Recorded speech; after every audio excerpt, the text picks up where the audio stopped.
133 days on the Sun.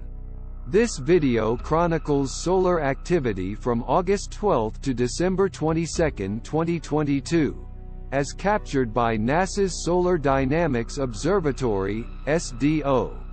With a triad of instruments, SDO captures an image of the Sun every 0.75 seconds. The Sun rotates approximately once every 27 days.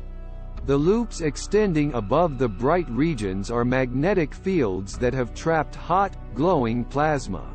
Some of the dark frames in the video are caused by Earth or the Moon eclipsing SDO as they pass between the spacecraft and the Sun.